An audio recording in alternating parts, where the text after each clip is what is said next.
창조하신 후에 이 땅에 백성들이 죄악이 만연해서 하나님께서 물로 심판하셨죠. 노아의 방주, 물에 관한 심판입니다. 백성들이 이 땅에 많지 않았을 겁니다. 노아의 가족들이 다시 민족을 이룰 때쯤 사람들이 또 죄를 범하죠. 그 죄를 지은 것이 바로 바벨탑을 지은 것입니다. 성경에는 바벨탑을 지은 이유를 두 가지라고 말합니다. 하나는 우리의 이름을 내자. 우리 이름을 내자. 이름을 내는 게 뭐냐면 뭔가 쌓는 거죠. 뭔가 큰 탑을 쌓아서 자기 이름을 남기는 것을, 이름을 내는 것이라 이렇게 생각했습니다. 사람들의 죄 중에 하나가 내 이름을 남긴다, 이름을 내자 하는 것이 중요하죠. 내 이름이 남기는 게 중요할까? 하나님의 이름이 영광스럽게 돼야 될까? 이런 착각들을 하면 그게 이제 죄겠죠. 두 번째는 흩어짐을 면하자는 겁니다.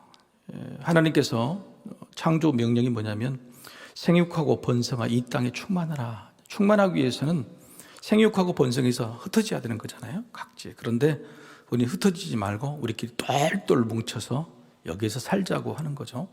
하나님이 창조 명령에 정반대로 이렇게 하는 행함, 이게 바벨탑 사건으로 또 하나님께 벌을 받게 됩니다. 우리 인생에도 또 어떤 목표가 있을 겁니다. 내 인생을 어떻게 살아가느냐 중요한 건데, 저는 두 가지 중에 한 가지를 선택해야 된다고 봐요. 뭐를 남길 것이냐 아니면 이어갈 것이냐, 이런 겁니다. 뭔가를 남긴다는 것은 이름을 낸다는 것이고, 뭔가 족적을 쌓아가는 것이고, 큰 바벨탑 같은 것을 남기려고 하는 거죠. 성공을 한다거나 물질을 많이 모은다거나 아니면 자기 명예를 쌓는 이런 일들을, 그런 걸 남기고 이름을 내는 것이라고 봅니다. 그런데 반대로 이어가는 것은요, 그런 것보다도 하나님께서 내게 주신 창조의 명령, 하나님의 뜻을 지키고 또 사랑하며 내 있는 자리에서 나는 그저 바톤을 이어받고 그 다음 사람에게 바톤을 이어주듯이 이어가는 그런 마음이 있다면, 여러분 이 두 인생 중에서 어떤 인생이 하나님 앞에 겸손한 인생이고 하나님의 이름을 낼 수 있는 인생일까? 아니, 그냥 이기적으로 생각해서 남기려고 하는 인생과 그냥 이어가려고 하는 인생 중에서 어떤 인생이 삶에 대해서 부담이 없을까? 막 어떤 욕심이나 이런 것 없이 편안하게 살 수 있을까? 또 내가 성공하지 못할지라도, 또 내가 뭔가 큰 재물을 모으지 못할지라도 내 인생에 대해서 만족하고 감사할 수 있을까? 이것은 간단한 겁니다. 저는 목회자지만요, 목회자같이 성직자라고 부르는 사람들도 죄송합니다, 나이가 많아 들어서 은퇴할 때가 되면 생각들이 달라지는 것 같아요.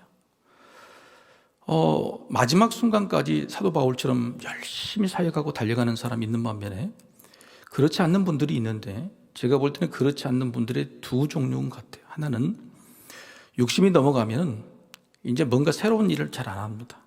그냥 내가 했던 것들 그대로 조용히 마무리하려고 그냥 그렇게 사는 것이죠.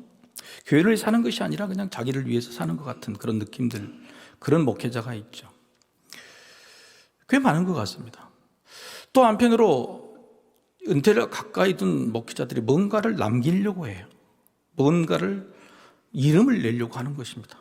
적어도 내가 노회장이 된다든가 총의 총대가 되려고 한다든가, 아니면 교회 안에서 뭔가 업적을 쌓으려고 60이 다 되고 은퇴할 때가 다 됐는데 교회를 크게 건축한다든가 빚을 내서 이런 일들을 하는 거죠. 그래서 여러분, 이런 두 가지 문제가 제 개인적으로서는 바벨탑을 쌓는 것이 아니냐, 이런 생각을 해보는 거죠. 하나님께서는 여러분 뭘 원하실까요? 우리 이름을 남기고 또 내는 것을 원하실까? 아니면 그냥 하나님께서 말씀하신 창조의 명령을 이어가는 것을 원하실까? 여러분 뭐를 원하실 것 같아요? 네, 그렇죠. 성경에서는 많은 자기 이름을 내려고 뭔가 쌓으려고 하는 사람들은 전부 다 또 결과가 좋지 않았습니다. 그런데 겸손하게 그냥 자기에게 주어진 직분과 사명을 잘 감당해서 이어가려고 하는 사람들은 하나님께 큰 복을 받고 자손들이 잘 되는 것을 우리 너무너무 확인할 수 있는 거죠. 왜 이런 말씀을 드리냐면, 오늘 본문의 여호수아라는 사람이 어떤 사람입니까? 이스라엘 민족을 가나안 땅, 하나님이 주신 약속의 땅에 데리고 들어와서 10여 년에 걸친 전쟁, 그 다음에 이스라엘 민족이 분열할 수 있고 지파 간의 싸움이 날 수 있는 것을 화합을 시켰잖아요. 그리고 땅을 배부는 것까지 아주 잘 마친 위대한 인물입니다. 그래서 여러분, 성경에서 인물 중에서 지금 제일 많이 사람들의 그 이름을 딴 이름이 뭐냐면 바로 여호수아, 예수와 여호수아, 그것이 예수님 이름하고 같은 이름이거든요. 그만큼 여호수아는 존경받는 인물인데, 그가 인생의 마지막에 도대체 뭘 남기로 했을까? 아름다운 적적과 업적을 남겨서 이름을 내려고 했을까? 아니면 그냥 이어가려고 했을까? 이게 진짜 아름다운 인생의 마무리라고 하는 겁니다. 오늘 23장과 24장은요, 여호수아의 마지막에 유언입니다. 그러니까 유언이 언제였냐면 이스라엘 땅의 전쟁을 마치고 땅 배분까지 다 마친 다음에 10년쯤 흘러갔습니다. 그러니까 우리 목회자 같으면 70에 은퇴인데 60쯤 돼서 모든 사명을 마쳤던 60부터 70까지의 여호수아 일이 나타나지가 않아요. 뭘 했는지가 나타나지 않습니다. 그냥 자기 사명을 마쳐서 자기에게 분배받은 땅에서 조용히 있다가 10년의 죽을 때를 맞이한 거라고 보는 겁니다. 다른 사람 같으면 어떻겠습니까? 성공했잖아요. 이스라엘 백성들 끌고 왔잖아요. 자기의 치적을 세우고 기념탑을 세우고 상패를 받고 엄청나게 많은 10년 동안 일을 했을 건데 여호수아는 그 일을 전혀 기록이 전혀 없다는 거예요. 주전 1400년경에 모든 일을 다 마치고 10년 후 1390년이 됐을 때 10년 동안 자신의 인생의 마지막에 아무런 일을 조용히 그리고 겸손하게 자기의 죽음을 맞이해서 하나님 앞에 유언을 남기는 것이죠. 여러분, 이게 얼마나 아름답습니까? 마지막 순간에 막 엄청난 것을 해서 남기려고 하는 게 아니고 조용히 사명을 마쳤으니 백성들 앞에서 겸손하게 내가 뭔가를 이어가는 말씀을 했다고 하는 겁니다. 여러분, 이 여호수아는 모세를 너무너무 닮았습니다. 여러분, 모세가 홍해를 건너고 이집트에서 그 전 세계 강국 최강국에 있는 바로 전성시대, 바로 그에서 자기 민족들을 구해내 왔잖아요. 그런데 마지막 하나님의 약속의 땅 앞에서 너는 들어가지 못한다고 했을 때 얼마나 원망스러웠겠어요. 그런데도 모세는요, 아무런 불평과 원망하지를 않습니다. 그리고 그 모세 이 모압 광야에서 세 편의 설교를 하죠. 세 편의 설교가 뭡니까? 하나님께서 너에게 명하신 것을 너희들 지켜라, 이어가라고 하는 것이죠. 나는 이어갈 수 없지만 너희는 이어갔으면 좋겠다고 하는 것이죠.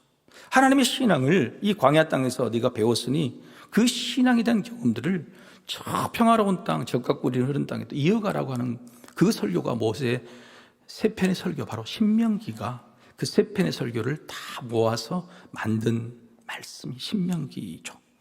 근데 그 모세를 너무너무 닮았습니다. 모세의 마지막에 너무너무 겸손하게 이어갔으면 좋겠다고 하는 유언을 남겼듯이 우리 여호수아도 백성들 앞에서 자기의 뭔가 이름을 내려고 하는 게 아니라 그냥 하나님에 대한 사랑, 그 믿음을 이어가기를 원해서 긴 설교를 했다고 하는 것이죠. 그게 바로 여호수아의 유언, 바로 23장과 24장입니다.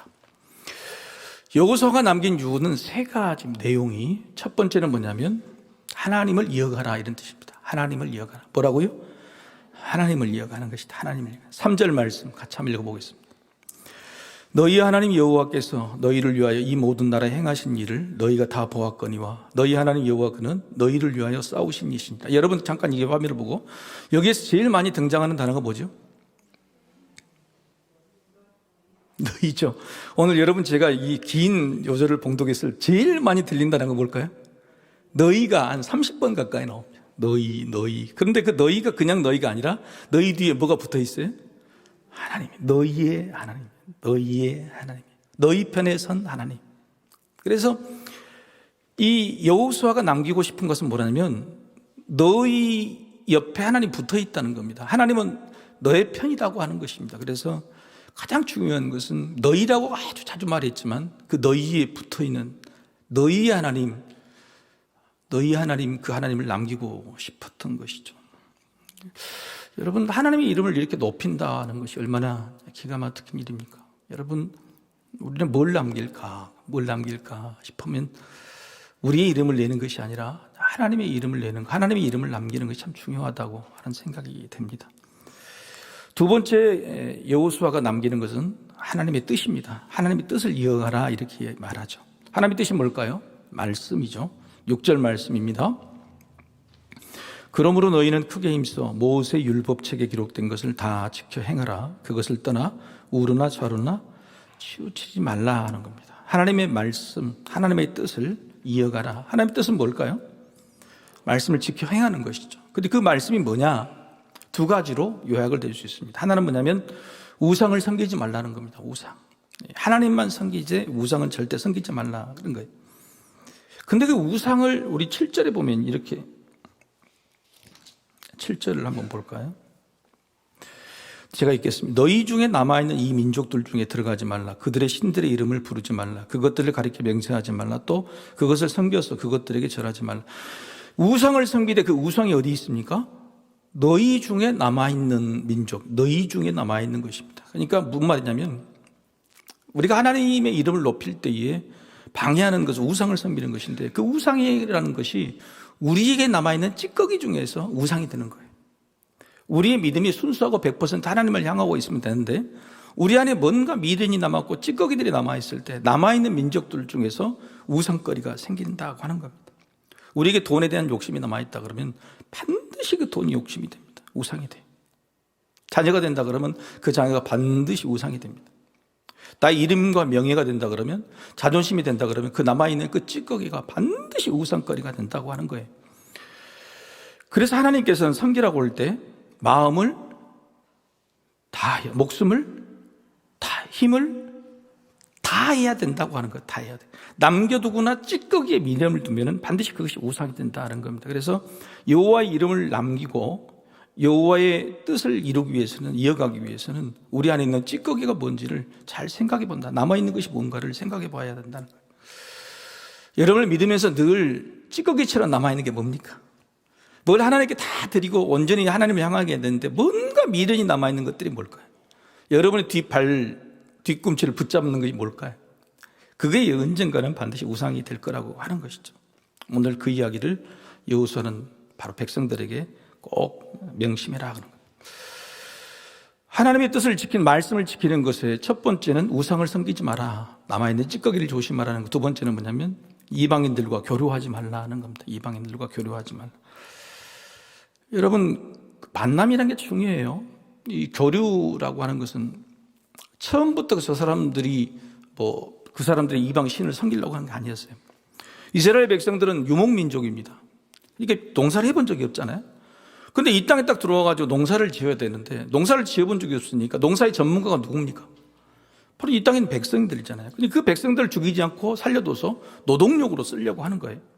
이게 저들의 무상을 섬기려고 하는 것인데 문제는 남겨둔 저들과 교류끈을 맺어서 그들이 농사할 때에 농사를 배운 뿐만 아니라 그들이 농사를 섬기면서 하는 농사를 짓는 이방 문화, 그 다음 이방 신, 우상 모든 것들을 다 배우게 되는 거예요. 그래서 우리가 하나님의 뜻을 온전히 다 지키려고 하면 찌꺼기 남아있는 것도 중요하지만 그런 우상의 요소가 되는 것에 첫 걸음을 떼서는 안 된다, 연기를 해서는 안 된다고 하는 겁니다. 술 마시는 사람은 술을 부르죠. 그죠? 한 잔만 마신다고 절대 되지 않는 겁니다. 그래서 그런 것들은 예초에 끊어야 되는 거예요. 최근에 있는 연예인 한 사람이 굉장히 가정이 단란하고 여러분 그 영화 때문에 전 세계에서 상까지 받았던 한국의 자랑에 있는 사람이 지금 마약 때문에 난리가 있잖아요. 근데 마약을 그 사람의 주장이지만 마약을 어떻게 하게 됐느냐? 그냥 술집에 가서 술 한잔 하는데 그 술집에 있는 그 마담이라는 사람이 여기 있다가 마약을 탄 거예요. 그 마약을 타서 마약인지 모르고 마셨다고 하는 겁니다. 핑계를 댄지 모르고. 그런데 그렇게 한 다음에는 안 마시면 되잖아요. 안 먹으면 되잖아요. 근데 그 다음부터는 끊지 못하고 자발적으로 먹게 된 거죠. 그러니까 첫 걸음이 참 중요해요. 누구하고 연결되고 또 어디와 관계를 하느냐가 참 중요합니다. 여러분의 삶 속에 올무와 채찍이 될 수 있는 그런 가시가 될 수 있는 그런 만남 요소가 있다면 그런 것들은 제거해 주는 게 굉장히 중요하죠. 부모라 그러면 자녀들의 그런 것은 애초에 발을 들이지 않도록 그걸 제거해 주는 것이 굉장히 중요하다고 하는 사실입니다. 첫 번째는 하나님을 이어간다. 하나님 이름을 이어간다. 두 번째는 하나님의 뜻을 이어간다. 기억하시면 좋겠습니다. 그죠? 말씀. 세 번째는 뭘 이어가라 그럴까요? 하나님의 성품을 이어가라 이렇게 말합니다. 성품을 이어가라. 14절과 15절 말씀이죠. 같이 한번 읽어보십시오. 14절 15절. 보라, 나는 오늘 온 세상이 가는 길로 가려니와 너희 하나님 여호와께서 너희에게 대하여 말씀하신 모든 선한 말씀이 하나도 틀리지 아니하고 다 너희에게 응하여 그 중에 하나도 어김이 없음을 너희 모든 사람은 마음과 뜻으로 아는 바라. 너희 하나님 여호와께서 너희에게 말씀하신 모든 선한 말씀이 너희에게 임한 것 같이 여호와께서 모든 불길한 말씀도 너희에게 임하게 하사 너희 하나님 여호와께서 너희에게 주신 이 아름다운 땅에서 너희를 멸절하기까지 하실 것이다. 이 말은 무슨 뜻일까요? 하나님의 성품 중에서 어떤 성품을 이야기하면 신실하다고 하는 겁니다. 하나님이 하신 말씀은 반드시 지킨다는 거예요. 그것이 좋은 말씀뿐만 아니라 나쁜 말씀, 저주의 말씀도 반드시 지킨다고 하는 사실이에요. 여러분, 누군가가 약속을 제대로 지킨다, 신실한 성품이다 그러면 여러분 그것에 대해서 우리가 확신을 갖게 되죠. 하나님이 좋은 말씀이든지 나쁜 말씀이든지 하신 말씀은 분명히 지킨다고 할 때에 여러분 그 좋은 성품들은 우리에게 경고가 되고 신앙을 지키는 게 굉장히 중요한 겁니다. 부모가 자녀에게 너 이거 뭐 아빠가 매 때려? 그랬는데 진짜 그거 했는데 매를 안 때린단 말이에요. 여러분 그러면 그 신실함이 사라지기 때문에 그 좋은 전통이나 그 좋은 교훈이 이어가지를 못하는 거예요. 이 교훈이 이어가고 그 사람을 지키게 만들려면 반드시 때리면 때린다, 안 주면 안 준다고 분명히 지켜져야 되는 것이 중요하다고 하는 겁니다. 여러분, 하나님의 신실한 성품이 자녀들에게도 믿음이 되어서 자녀들도 신실하기를 원해요. 하나님한테 한다 그러면 하고 안 한다 그러면 안 하고 하는 그런 하나님의 성품을 이어가라고 이렇게 이야기하고 있는 것이죠. 여러분은 자녀들 앞에서 신실하신 편입니까? 자녀들한테 한 약속은 반드시 지키십니까? 굉장히 중요한 거예요. 굉장히 중요하고요. 그 다음에 여러분이 집안에서도 하나님의 이름을 높이고 하나님의 뜻을 이어가려고 하면 가장 쉬운 게 뭐냐면 하나님은 분명히 내 기도를 들어주시다라는 걸 보여주는 거고 하나님은 말씀대로 반드시 이루시다는 것을 내가 증언해 주는 것이 굉장히 중요합니다. 그래서 신실하신 하나님만 알려줘도 자녀들이 믿음에서 떠나질 않아요. 좋은 말씀은 반드시 이루고 너희들에게 벌을 주신 말씀도 반드시 너희에게 임한다고 이야기할 때 자녀들이 그 믿음을 이어가지 않을 수 있겠습니까? 오늘 여호수아는 바로 그 이야기를 하고 있는 것이죠. 문제는 저는 여호수아의 오늘 유언은 우리가 들음직한, 또 우리도 할 법한 그런 유언입니다. 그런데 이런 유언의 상황을 하나님께서 참 아름답게 만들어 주셨다는 것이 너무너무 저는 좋아요. 제가 우리 교인들이 이제 죽음을 맞이할 때 드리는 예배가 있습니다. 그 임종 예배인데요. 임종 예배를 드릴 수 있는 분도 많지가 않은 것 같아요. 10분 중에 한두 분. 왜냐하면 갑자기 돌아가시거나 또 돌아가신 그때를 맞추지 못할 때죠. 근데 임종 예배가 참 중요해요. 자식들에게 부모의 가져간 마지막 모습을 보여준다는 것은 굉장히 중요하거든요.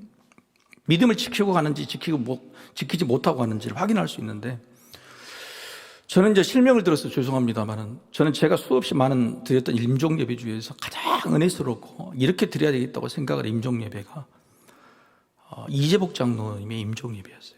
이재복 장로님은 본인이 암에 걸리셔서 암 투병을 하셨는데 저에게 부탁을 하시더라고요. 자기가 정신이 또렷또렷할 때 호스피스 병동에서 그때 임종 예배를 드려달라고 하는 거예요.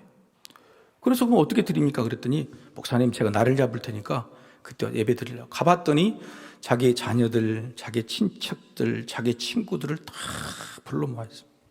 임종 예배라는 게 대부분 의식이 없고 죽기 전에 그냥 내가 혼자 하는 것인데 임종 예배 때 자신의 삶에 대해서 하나님께 감사를 하고 자녀들에게 남긴 유언들을 싹 나누고 같이 찬송하고 같이 드리는 마지막 예배의 그 임종 예배를 같이 드리는 게 굉장히 저는 인상이 깊었어요.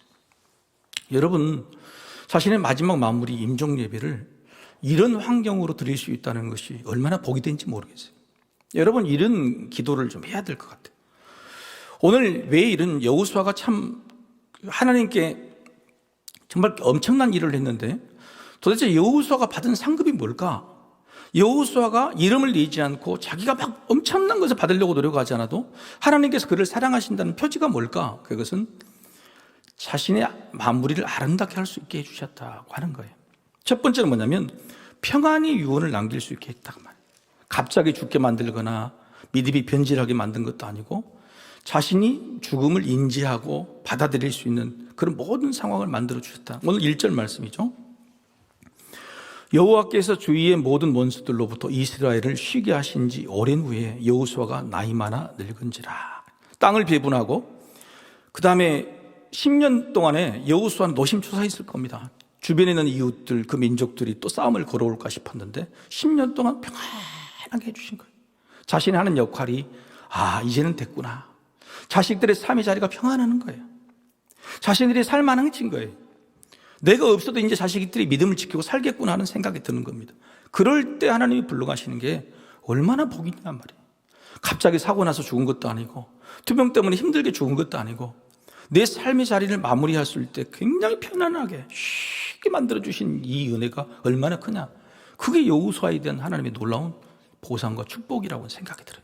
그래서 여러분 첫 번째로 기도하실 때 하나님, 내가 평안한 죽음, 평안한 마무리를 할 수 있게 해달라고 그렇게 기도하시대요. 길고 오래 살게 해달라고 이런 거 기도 마시고, 내가 죽는 순간에 누군가처럼 하나 내 죽음을 기쁨으로 맞이하는 임종 예배를 기쁨으로 같이 드릴 수 있는 그런 마무리를 하면 얼마나 좋겠는가. 그런 기도를 드리시면 어쩔까 싶습니다. 여호수아는요, 하나님께서 그가 억지로 뭔가를 남기려고 하지 않아도 아름다운 마무리를 하시도록 만들어 주셨다고 하는 거죠.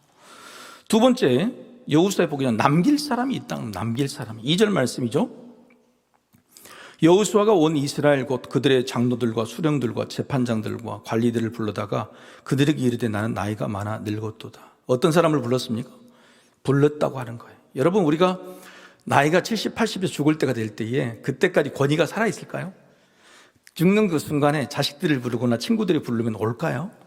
여호수아는 이미 자기의 사명이 10년 전에 끝났어요. 평화로운 시대에 자기 역할은 끝났는데도 불구하고 죽기 전에 수많은 자기 수령들이나 지도자들을 불렀을 때 빠짐없이 올 수 있었다고. 이건 뭐냐면 죽는 순간까지도 자기의 권위를 잃지 않았다. 사람들에게 영향을 미칠 수 있는 권위를 잃지 않았다. 이게 축복인 거죠. 여러분, 이게 정말 중요하게 남긴 겁니다.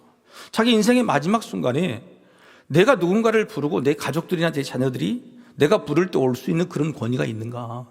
여러분, 그게 굉장히 중요하잖아요. 그런 권위를 하나님께서 지키게 해주셨다고 하는 것이 여호수아에게 주신 복이다고 하는 겁니다.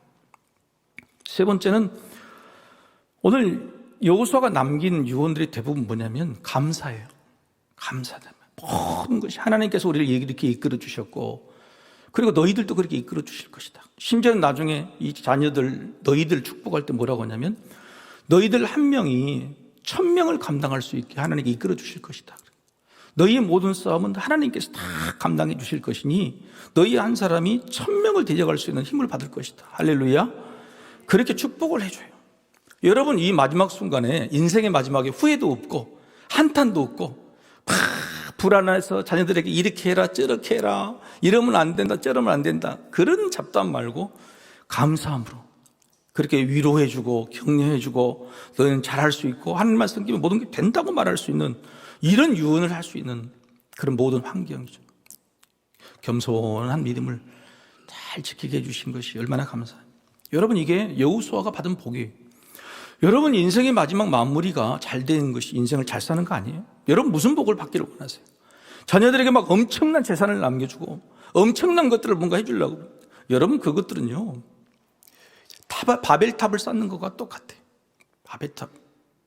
여러분, 이어주고 남겨줄 때도 영원한 것을 남겨줘야 되잖아요. 그렇죠? 여러분, 자녀들이 유언을 좋아할까요? 유산을 좋아할까요? 이거 갑자기 무슨 자녀들이 유언을 좋아할까? 유산을? 그냥 유산을 좋아하잖아요. 유산 좋아요. 유산 줄 수 있는데 그 유산이라는 것이 자녀를 망칠 가능성이 많다. 그래서 요즘은 세계적인 갑부들은요 자녀들에게 유산을 주질 않아요. 인도에, 미국에, 영국에 있는 세계에서 내누르는 갑부들은 자녀들에게 전혀 유산을 물려주지 않습니다.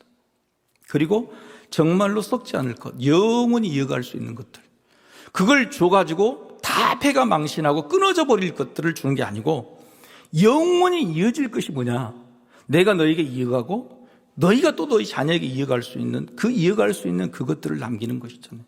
여러분, 이게 위대한 유산인 거예요. 이게 위대한 유산이다. 여러분, 우리가 성공하지 않아도 됩니다. 돈 많이 안 벌어도 됩니다. 엄청난 이름을 내지 않아도 돼요.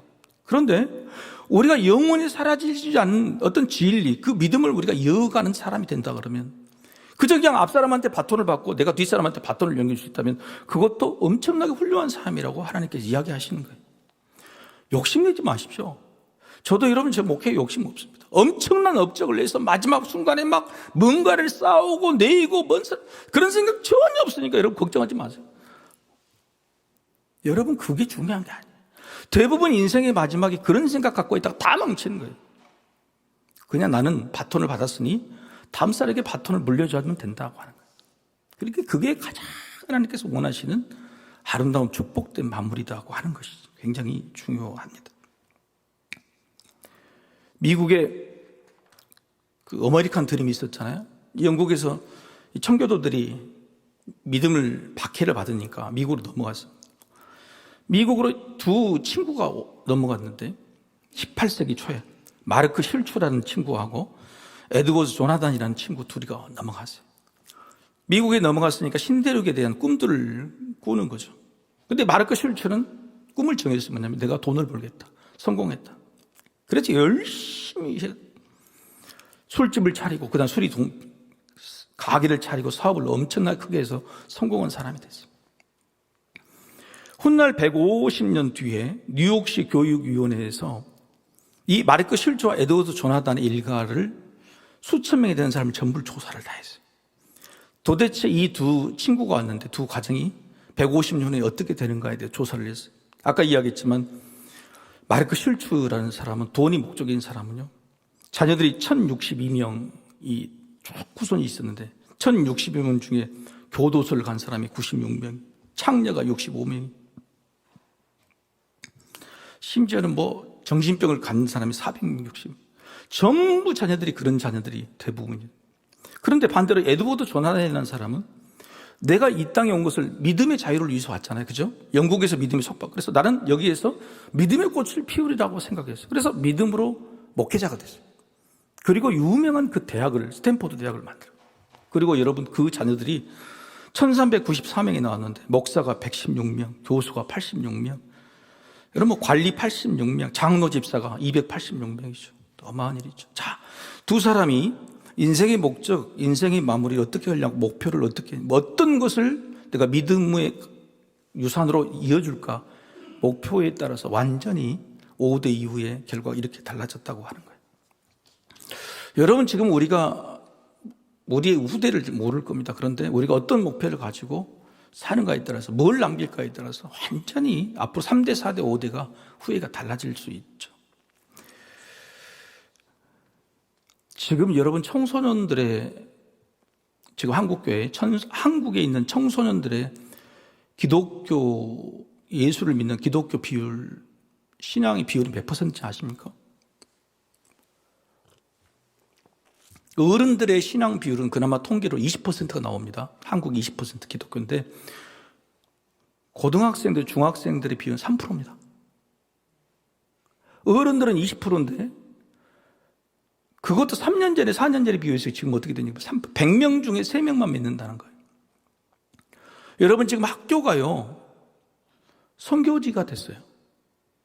학교에 가서 복음을 전해야 돼요. 세상에 나갈 필요가 없이 지금 학교로 가서 복음을 전해야 될 상황이 있는 거예요. 앞으로 3%가 1%가 될 겁니다. 여러분 우리가 한번 생각해 보세요. 우리는 받은 바 믿음의 유산이 30%, 40%였는데 우리 때 겨우 20%를 유지하고 우리 자식 때 3%다면 우리 손자 때는 몇 프로가 되겠습니까? 믿음의 유산을 이어주지 못한 우리가 하나님 앞에 어떤 얼굴로 볼 수 있느냐 중요해요. 오늘도 교육자들 몇 명이서 다음 세대에 우리가 방향을 어떻게 세울 거냐 해서 2시간 동안 12개 토론을 했어요. 우리 교회도 이런 다음 세대를 어떻게 세울 것이냐, 일단 방향 전환을 해야 되는데 이 문제에 대해서 답을 내고 고민. 교수님을 불러다가 같이 컨설팅을 하고 그렇게 이야기를 하고 했습니다. 여러분 중요한 것은 거기 결론이 뭐냐면 교회 사는 것도 중요하지만 가정이 참 중요하다는 거예요. 그래서 교회와 가정이 하나가 돼가지고 어떻게 믿음을 같은 통합적으로 전달할 수 있느냐, 이 문제가 모토가 되고 그 문제에 대해 집중적으로 이야기를 하게 됐어요. 여러분 패밀리라고 영어로 하는 패밀리가 뭔지 아십니까? 패밀리. 죄송합니다. 영어 뭐 다 아시죠? FAMILY잖아요. 근데 이 패밀리라는 단어가 어떻게 이어지냐면 사람들이 그렇게 말해요. Father and Mother, I love you. 그게 약자래요.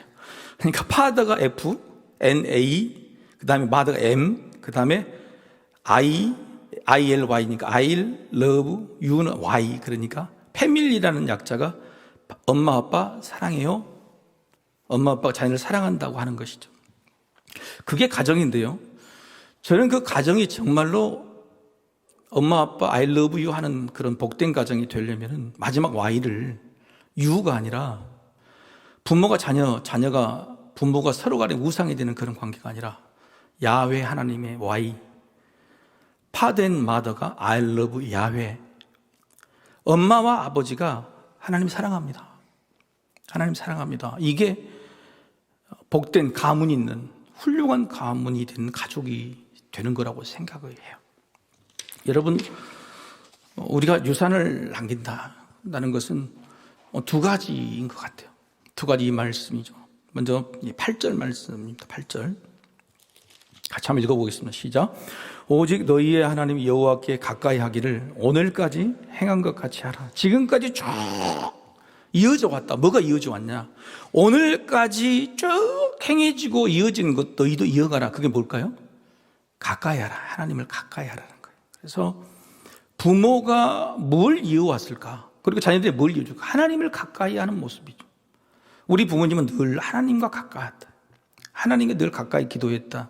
하나님을 늘 가까이 두고 찬양했다고 하는 이 모습이 이어지는 모습이 굉장히 중요한 것이라고 이야기합니다. 지금까지 여기까지 그렇게 가까이 했던 것처럼 이어진 것처럼 너희도 하나님을 가까이 하면 된다. 그리고 가까이 하지 말아야 할 것들을 가까이 하지 않으면 된다. 두 번째는 11절이죠. 11절 읽어봅시다. 시작. 그러므로 스스로 조심하여 너희의 하나님 여호와를 사랑하라. 사랑하라는 거예요. 무슨 말이냐면 자녀들의 입에서 우리 부모님은 정말 하나님을 사랑했다. 하나님을 정말로 사랑한 거예요. 아까 이야기했지만 I love you보다도 I love 야훼. 심지어 우리 엄마 아버지는 자녀인 나보다 하나님을 더 사랑했다. 이게 굉장히 중요한 포인트예요. 자녀인 나보다도 하나님을 더 사랑하는 부모가 돼야 돼요. 여러분, 근데 부모가 자녀만 신경 쓰고 하나님을 믿는데 막 자녀를 막 애지중 우상처럼 믿잖아요. 그러면 그 자녀는 분명히 신앙에서 멀어집니다. 분명히 신앙에서 멀어져요. 여러분, 가정은요, 부모가 자녀를 사랑하고 이루어진 게 아니에요. 믿음의 가정은 부모가 자녀보다도 하나님을 더 사랑하는 모습을 보일 때 그 자녀가 하나님을 향하게 될 때, 그럴 때에 그 자녀의 그 가정이 이어지고 복음을 받는 거예요. 왜? 부모는 죽고 없는 거니까. 그래, 중요한 것은 I love you, 패밀리 I love you가 아니라 I love 야훼죠. 그래서 우리 부모는 자녀인 나보다도 하나님을 더 사랑한다.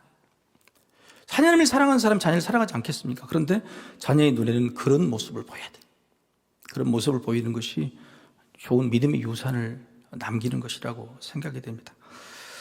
여러분, 우리는 남기고 뭔가 이름을 내는 사람보다도 이어가는 사람이기를 원합니다. 우리 교회도 뭔가를 막 위대한 업적을 남기고 막 여기다 바벨탑을 쌓는 것보다도 그저 우리 믿음의 전통이 잘 이어지는 그런 교회가 되기를 바라요.